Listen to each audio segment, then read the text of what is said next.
կենսաթոշակները անշուշտ պետք էր բարձրացնել։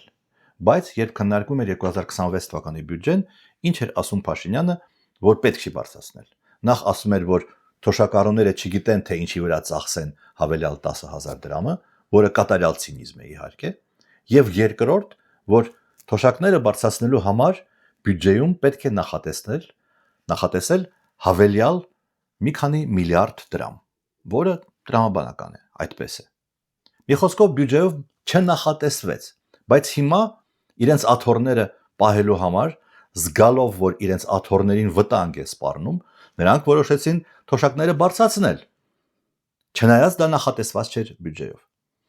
Եթե նախատեսված չէ, ուրեմն այդ փողը, այդ միլիարդները ինչ որ մի տեղից պետք է վերցնել։ Նրանց երևակայությունը, նրանց հմտությունները չեն ենթադրում որևէ այլ ճանապարհ, քան նորից հավելյալ պարտք վերցնելը։ Եվ դա